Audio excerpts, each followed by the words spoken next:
Okay, so I got so distracted yesterday, I don't even know if I got to the point. So I'm just going to try to make a real quick to the point video about what happened. I've documented who this person was, and both times I caught them on film. By the end of the film, I was just pissed off and screaming at them because, I mean, there's this person laying in my bed, and they won't get the fuck out of my bed. They won't get up out of my bed. They won't leave. They're eating my food. They're dirty. They're filthy. They're throwing my stuff in the dirt. I don't even know what else. That's just the few things. They tell me what I have and what I don't have. They're like, I know you have batteries. You got batteries for that fan. Turn that fan on. It's like, well, if you know I have batteries, then that means you've been going through everything I own.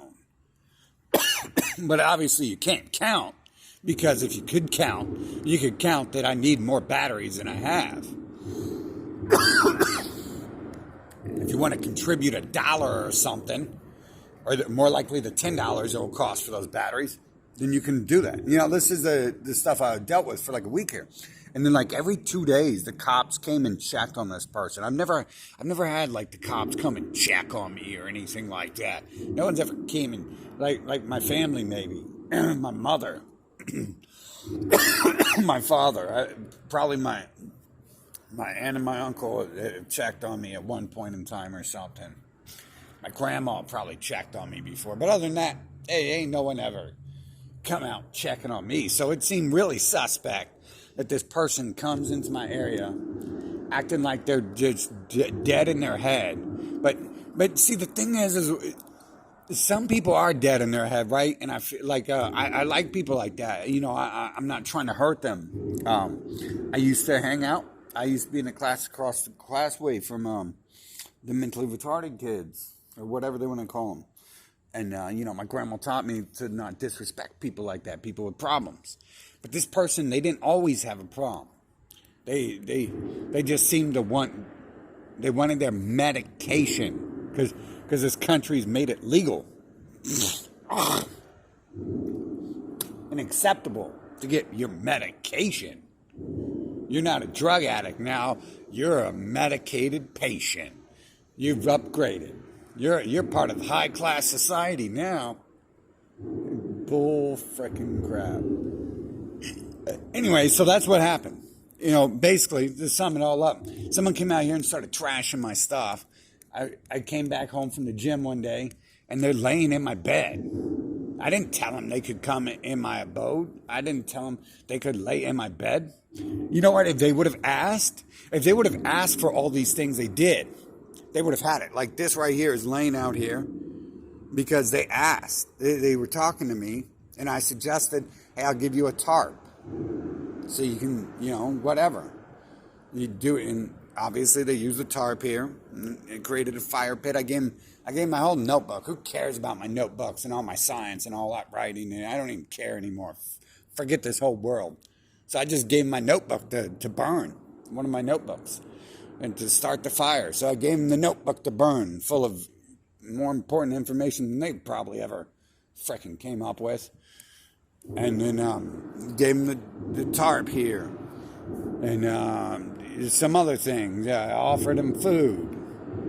But then, you know, it started looking weird. And, I mean, they looked weird from the start because they looked like these other people. They keep coming around my entire life. And I started running a campaign again, so, you know, so we could ask people, we could bring forth the question, how come these people are all around us and we're not allowed to talk about them? How come they own everything and control everything? This one bloodline group of people is royal bloodline, whatever you want to call it. You know, it's all the world leaders. They're not directly linked to them. They're directly breeding with them, like Obama and Ivanka Trump and stuff like that. So, you know, right off the bat, I'm like, oh, no. Because, I mean, this looks like my old friend. Yeah, I don't know if I should call him a friend. It really didn't end that way. They made the decision. They made a lot of dumb decisions. And they made a lot of dumb decisions, said a lot of dumb stuff when we were around each other, too. And I know from speaking with his family who he was and who they were. So I'm not just taking a wild guess at who the royal bloodline is and who these people look like coming into my life. And so, the cops come out, and I'm like trying to point out to the cops, like, I'm like, like saying little keywords and saying little things like, what if, and I'm like pointing this direction. I'm like, what if someone is like invading my space, sleeping in my bed, and I didn't ask them to come into my bed, and I need my own bed so I can sleep in it myself? What if, my wife, my girlfriend, any respectable female, comes by and starts asking questions about why there's a female sleeping in my bed and stuff like that. And things like that. Like, what if someone is stealing my food, not asking for it, going through my stuff, wearing my clothing, taking my clothing, trashing my stuff. And the cops are just acting like it's perfectly normal. And the one I was talking to, he had one of them with him. They had one of the royal bloodlines with him.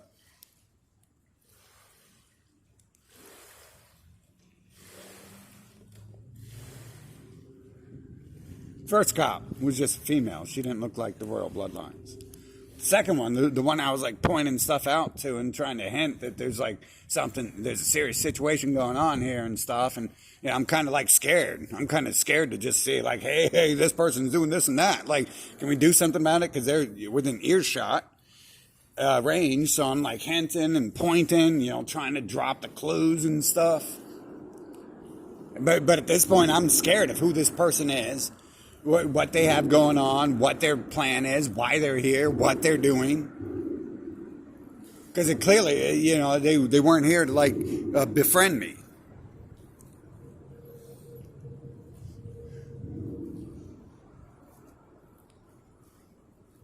All they did was talk about their medication, aka their meth. Their doctor prescribed methamphetamines. Their doctor prescribed amphetamines. Same thing. It doesn't matter. You can call it whatever you want. You can take Suboxone and you're still a heroin addict. It doesn't mean you're on medication. You take your Adderall and you're still a meth head. It doesn't mean it's medication. It means the government has sanctioned and sold you some good drugs. And now you're on good drugs. Now you're on the highest quality, purest form of the drug. And you're probably really messed up in your head.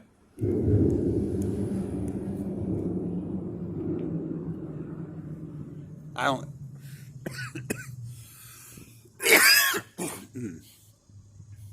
don't like to bleed. But I got like pictures of this person's ID, and I don't know if that's really them because they had different hair types, and the one has the curly Howard Stern hair, afro look, and then the person in the picture had real straight hair. And I tried to ask him, like, did you straighten your hair? Is that why your picture looks different? And then the conversation wandered off somewhere, so I just wandered off somewhere myself. And I've seen this so many times in the past few years. I've been speaking with other people about this crazy idea that there are people getting in the way of my life and coming in between me and other people when I'm trying to speak to them. This was literally the conversation, one of the last conversations I had before I left Columbus, Ohio. I was speaking with a dude in a killer band. I'm not going to name names or anything. And I was talking to him about that stuff. And, I asked him, like, hey, you ever seen this stuff and all this? He was genuinely interested in it, I think. So it was more just me talking to him rather than asking him questions. But they came up and they got in between us and started talking about stupid nonsense. The Barack Obama, do you think you should quit smoking? And is Donald Trump orange? Does he wear a wig? It's like, who cares? We're talking about serious things here. We're talking about real politics. What's really going on in the world? We're talking about you coming up and interfering with my conversations. We're directly talking about this very second, and then you come up and do it. people who look like you coming up and doing this type of stuff. And so, this isn't just something that hasn't actually happened. You can see this stuff happening if you go out here and get your feet wet and get involved in the politics and all this stuff. You'll see there'll be people there that some call them crisis actors or what's that?